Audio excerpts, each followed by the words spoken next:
I have been using Docker for almost everything, from deploying multiple containers with Docker Compose to managing them with simple Docker commands. But I never really thought about how much Docker actually contributes in my day-to-day work. It's just seemed like a lightweight virtual machine, which only has a terminal. But after using it for a while, I noticed this virtual machine started consuming more memory and processing power. That made me think, is it really a virtual machine running a containers as scripts through terminal, or is there something more? So I did something, and that's when I realized, no matter how much you do, if you don't showcase it properly, no one will ever notice your efforts. Now, to understand why this VM was consuming so much resources, I needed more control and visibility. That's when I found a tool. This tool comes with a web GUI, where I can see all my Docker containers in one place. Not only that, I can even add new containers and manage their states with just a few clicks. It also displays the Docker volumes that are present on the host machine, and even the Docker networks and Docker images. But it doesn't stop there. It also provides graphs to monitor resources. If you use Docker Compose to deploy multiple services, you can do it too using this web GUI. If you want to manage other Docker hosts or even a Kubernetes cluster, it can do that too. Although this tool is super popular among the Docker users, its true power is often neglected. Here, the tool I'm talking about is Portainer. In this video, we will host it to manage our Docker containers more efficiently. We will also try and use all these features we have seen just now. And the fun part is we're going to host it inside a Docker container itself. So let's begin with the Docker Compose file. First, I will create a separate directory for this service.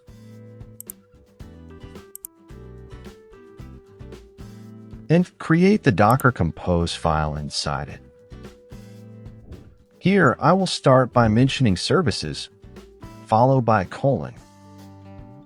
Then, in the next line, I will provide the service name as Portainer. Next, we need to provide the image. For that, I will navigate to the Docker Hub's official website and search for Portainer. Since I want to use the Community Edition, I will choose this Portainer CE image. Now let's copy the image.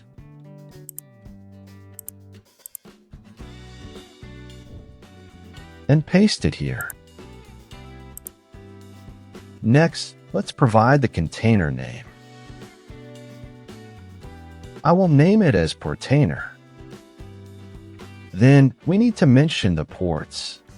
For this service, I will map ports 8000 and 9000 of my hosts to the container.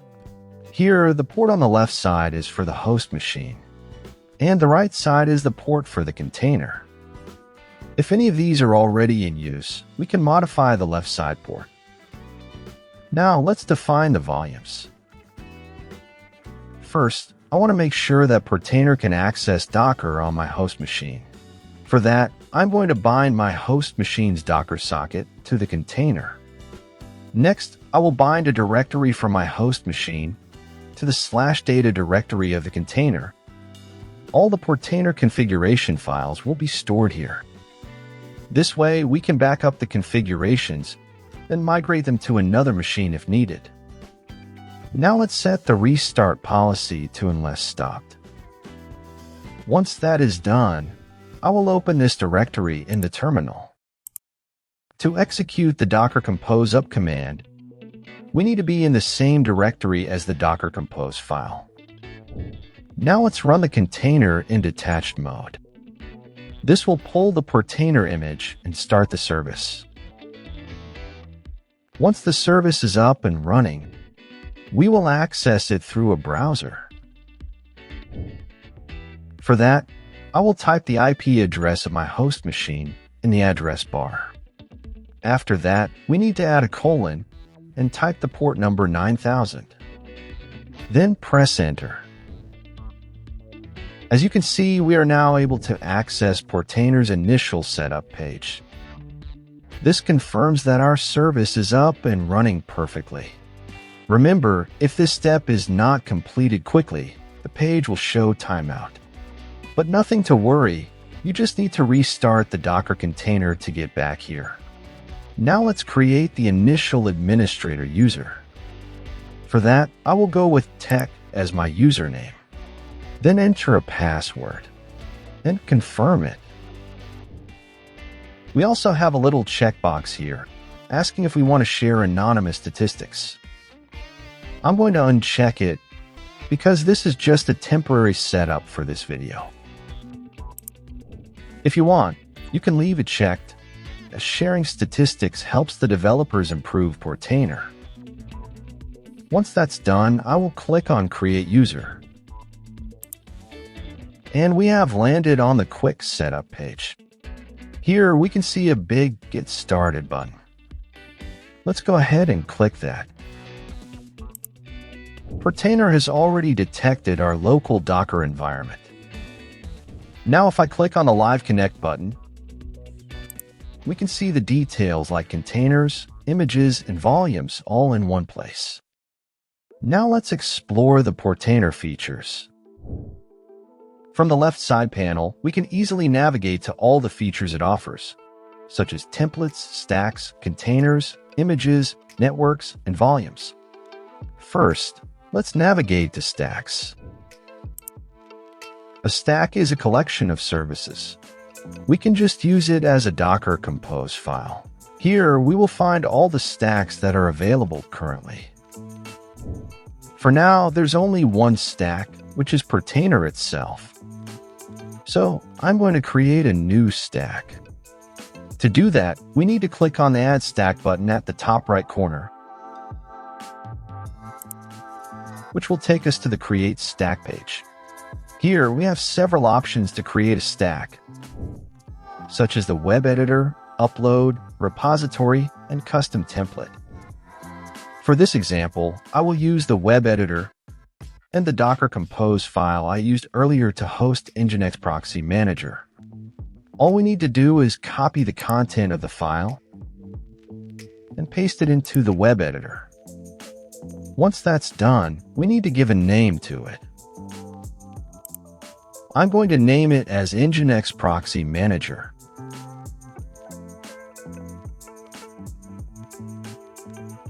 Now, if we scroll down a little, we can also add environment variables or upload.env file from here. It's time to deploy the service. For that, we just need to click on Deploy the Stack button. Once we do that, Portainer will immediately start pulling the image and setting up the container. It might take a moment, so let's wait for it. And just like that, we have successfully deployed the stack. Here in the Stacks List page, we will also see a success message in the top right corner.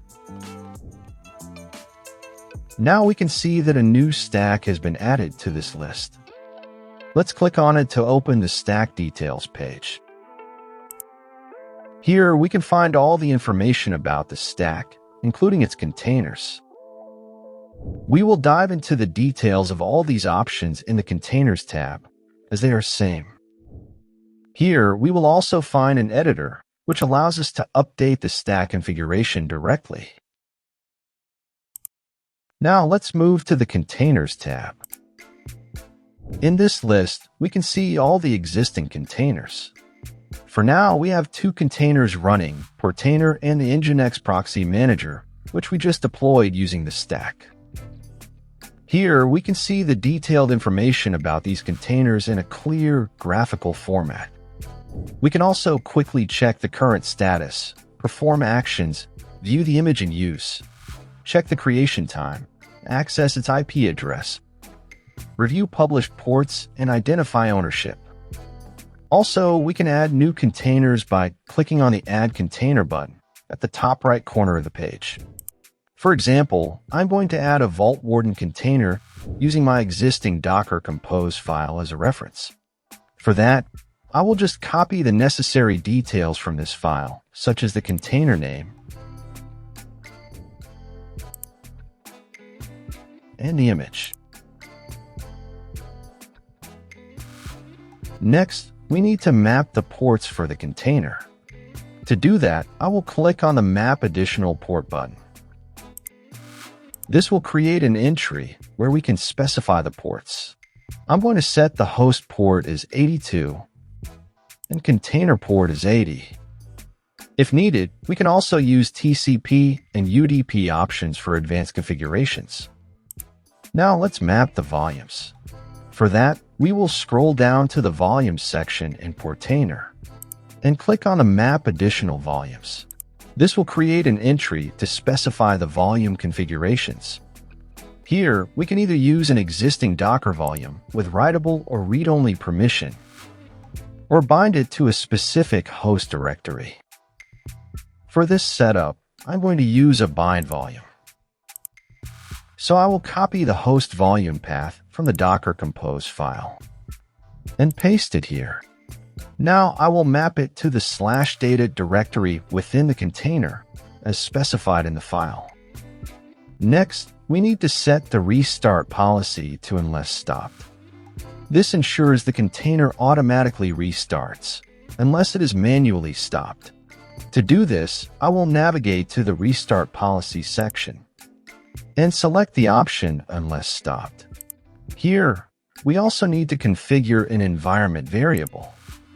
For that, we need to navigate to the Environment section, add a new variable, paste the variable name, and set its value to false. We also have option here to add an .env file. Once all the configurations are complete, click on Deploy the Container button. This will start pulling the image. It might take a few moments. After the deployment, we will be redirected to the container list page. Now let's see whether we can access these containers or not. For that, first I'm going to check the IP address of the virtual machine where Portainer is running. In my case, it's 192.168.0.129. Now if I click on the link under Published Ports of Nginx Proxy Manager, it will open in a new tab. Here we just need to update this IP address with the host machine's IP and hit enter. Now we can see that the service is running smoothly. Let's do the same for Vault Warden as well.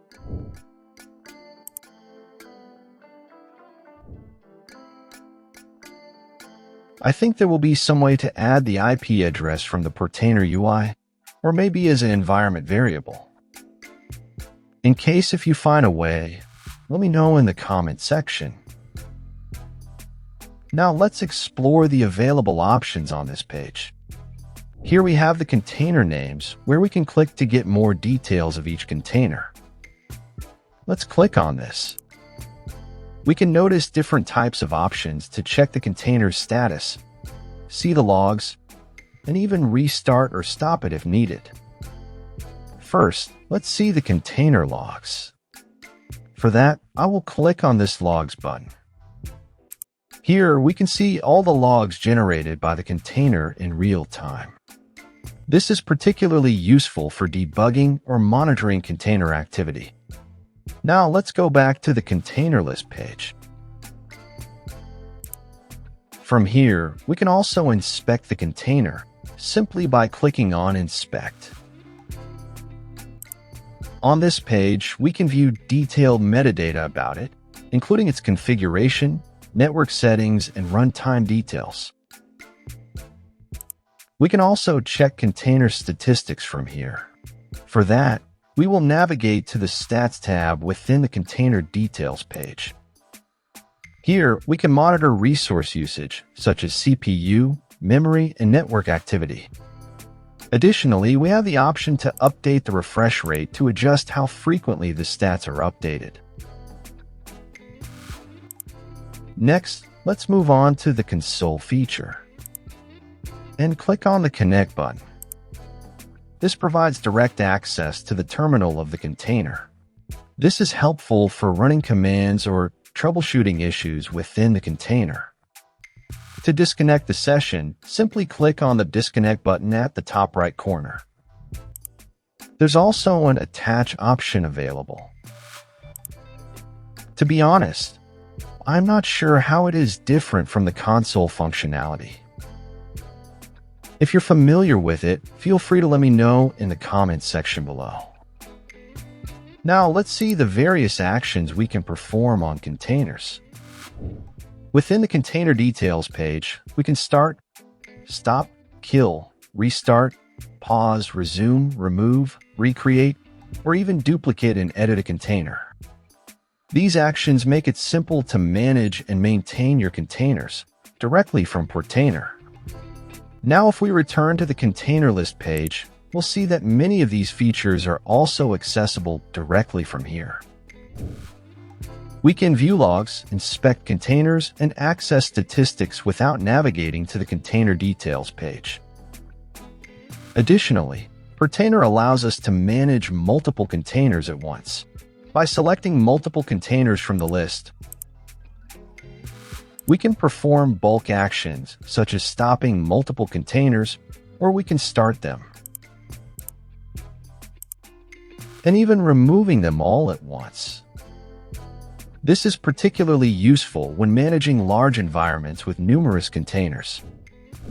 Now let's move on to the images. On this page, we can see all the images that are currently available. But what will happen if I remove an existing container? So I'm going to remove this Vault Warden container. For that, we just need to select it and click on the Remove button in the top right corner. Once we do that, a pop-up window will appear. Here, I will click on Remove. Now, if we return to the Images tab, we can see there is an unused image. The way it is highlighting the image is really helpful, especially when we are working with lots of containers. By using the filter, we can easily identify the images that are no longer in use and remove it easily. For that, we just need to select the image and click on the Remove button in the top right corner. This will prompt us for confirmation. I will click on this button to proceed. Next, let's navigate to the Network tab. Here, we can see all the different types of networks we have. Since the Nginx Proxy Manager is up and running, we also have a network for it. Now, I'm going to delete this container to see if the associated network remains the same. As you can see, the network is still available. This can be useful if other containers are connected to it. To remove it, we need to select the network, then click on the Remove button in the top right corner. Now we have successfully removed it. Next, we have volumes. At this moment, there are no Docker volumes listed here. This is because I have used bind volumes for both containers. Let's first add a persistent Docker volume, so we will have some entries here. For that, let's look into another interesting feature of Portainer, which is templates. Here we have an entire list of existing templates for multiple services, and we can deploy them easily from this list. Let's try to set up the Nginx from this list. For that, I just need to click on this template. Once done, a configuration section will be displayed at the top of the page. Here, we can provide a name to the service and modify the network configurations as well. But these are optional, so I will skip them for now and click on this Deploy the Container button. It might take some time as it is pulling the image. Once it is deployed, we will automatically navigate to the container list page. That's it. The Nginx is now up and running. Now, when I created the Nginx container from the template, Portainer automatically set up its persistent volumes. Let's head over to the Volumes tab. Here, you will notice two new volumes created specifically for our Nginx container. These volumes remain intact even after the container is removed, which is great for data persistence. However, if we no longer need those volumes, Portainer makes it easy to clean up unused ones. This is especially helpful if you have ever dealt with a cluttered Docker setup. Let me demonstrate it. First, I'll go back to the Containers tab and remove the Nginx container. Now, returning to the Volumes tab, we can see that the volumes are marked as in use. From here, we can simply select them and click on Remove to clean them up. At this moment, we've explored most of the important features of Portainer for managing Docker. Now, let's take a look at some features of the Portainer user interface. First, I will navigate to the dashboard. Now, if I click on my user profile and navigate to my account, we will find some options for customization. For example, we can change the UI theme. I will switch back to dark theme here. We can also update our password or generate an access token for additional security. Now, let's check out the administration menu. Under the user related, if I go to the user section, here we can create and manage user accounts. This is ideal for team projects, as we can assign roles like admin to keep everything organized and secure. Moving on to the environment related, then the environment section. At this moment, there's only our local Docker environment is listed here. However, Portainer allows us to manage multiple environments from a single instance. Now, if I click on Add Environment, we can see options for Docker Standalone, Docker Swarm, Kubernetes, and even Azure ACI. For example, if I select Docker Standalone and click on Start Wizard, then Portainer will provide us multiple ways to do this setup. One option is to deploy an agent on a remote Docker host, enabling us to manage it over the network. This feature provides a centralized dashboard to control all our containers, regardless of where they are running, which is convenient and powerful. Now let's explore a couple of bonus features. For that, we will head over to the Settings, then General. From here, we can download a backup file of our Portainer configuration to safeguard the setup. Then, under the Authentication tab, we can also configure additional login methods. And that's it. Now you can manage all your Docker containers from a web GUI, which will help you to visualize how much your Docker host is contributing to your task. Because no matter how much you do, if you don't showcase it properly, no one will ever notice your efforts. You might find this Docker container useful, so watch this next video and try hosting it using Portainer.